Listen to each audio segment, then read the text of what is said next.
Penjelasan Anwar tentang DNAE Zahid. Benarkah ia hari hitam dalam parlimen atau sebenarnya ia peluang keemasan yang telah dibazirkan? Ikuti kupasan lanjut bersama saya, Amira Akilah dalam Next Step Focus.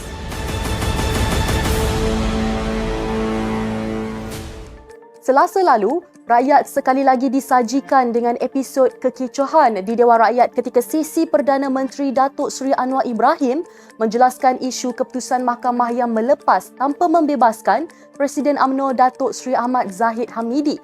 Kekecohan sebegini sebenarnya bukanlah perkara baharu dalam persidangan Dewan Rakyat di negara ini.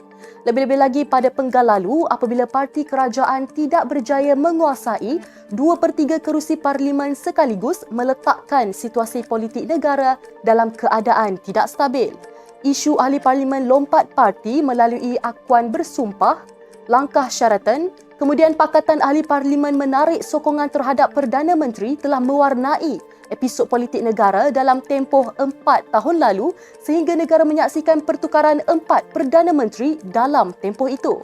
Namun sesi khas Selasa lalu sebenarnya memang didesak oleh banyak pihak, malah sebahagian besar rakyat ternanti-nantikannya bagi mendengar apakah justifikasi dan juga penjelasan yang mahu diberikan oleh Perdana Menteri.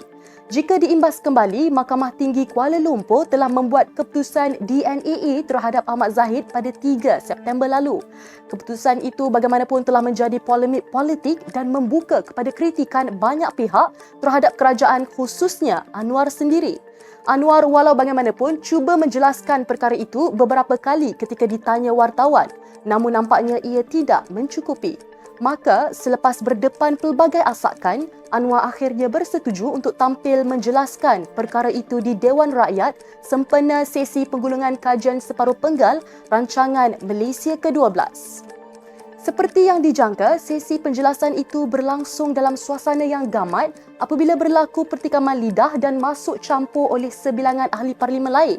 Ia bermula apabila Anwar menegaskan bahawa beliau tidak campur tangan dalam kes Zahid itu. Sebaliknya, telah bertanyakan kepada Peguam Negara ketika itu Tan Sri Idris Harun yang dilantik ketika zaman Tan Sri Muhyiddin Yassin sebagai Perdana Menteri.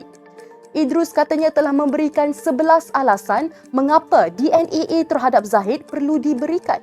Kemudian Anwar menjelaskan DNAE terhadap Zahid bukanlah kali pertama berlaku sambil merujuk beberapa contoh keputusan kes duluan. Beliau turut menyinggung ahli Parlimen Putrajaya Datuk Dr. Razi Jidin yang dilihat ketawa ketika beliau berkata demikian. Anwar mempersoal kenapa bekas Menteri Kanan Bersatu itu ketawa lantas menyatakan ketika zaman kerajaan dahulu juga melakukan perkara yang sama dan Razi tahu apa yang berlaku.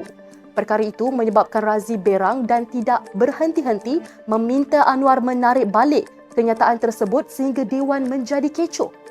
Pemimpin Bersatu itu juga sempat membalas Anwar dengan mengeluarkan perkataan jelek berkaitan kes yang pernah dilalui Anwar sebelum ini. Setelah beberapa kali amaran diberikan dan tidak diendahkan, Yang di-Pertua Dewan Rakyat Tan Sri Johari Abdul akhirnya memerintahkan Razi keluar daripada Dewan. Ketua Pembangkang Datuk Sri Hamzah Zainuddin yang tidak berpuas hati dengan keputusan itu juga bertindak keluar dari Dewan Rakyat bersama-sama ahli Parlimen Blok Pembangkang yang lain. Dalam sidang media di luar Dewan, Hamzah berkata keputusan dibuat Johari adalah tidak adil kepada Razi manakala ahli Parlimen Putrajaya itu pula menyifatkan episod itu sebagai hari hitam buat Parlimen. Sementara itu, Anwar menyifatkan tindakan pembangkang itu sebagai takut untuk mendengar penjelasannya kerana khuatir terkena batang hidung sendiri. Beliau juga melahirkan rasa kecewa dan sikap pembangkang yang disifatkan menyerangnya secara biadab sehingga ada yang menuduh dirinya sebagai munafik dan menggadaikan prinsip perjuangan. Sedangkan katanya semua keputusan adalah dibuat dengan kuasa sepenuhnya di tangan Peguam Negara tanpa ada campur tangan dari beliau. Bagi bekas Setiausaha Majlis Syura PAS, Khairuddin Aman Razali berkata, tindakan Razi menyebut perkataan jelek terhadap Perdana Menteri termasuk dalam kesalahan jenayah qazaf. Beliau menasihatkan Razi agar segera bertaubat kerana qazaf juga termasuk dalam kategori jenayah hudud serta antara dosa besar dalam Islam. Sementara itu, Pengerusi Majlis Setiausaha Politik Kerajaan Madani, Datuk Seri Syamsul Iskandar Muhammad Akin pula mahu Razzi dikenakan tindakan atas kenyataannya terhadap Perdana Menteri serta keengganan beliau mematuhi arahan Speaker.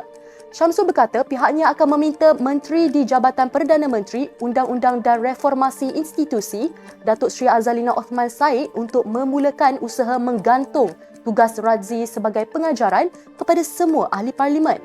Menurutnya adalah amat menjengkelkan apabila seorang bekas Menteri Kanan gagal menghayati prinsip rukun negara iaitu kesopanan dan kesusilaan.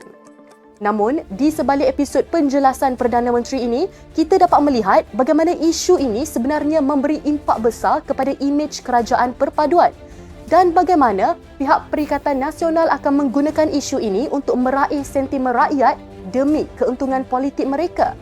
Pada pendapat anda, adakah penjelasan oleh Perdana Menteri ini sudah mencukupi? Kami amat menghargai setiap pandangan dan cadangan daripada anda. Sekian sahaja Netstep Focus untuk hari ini.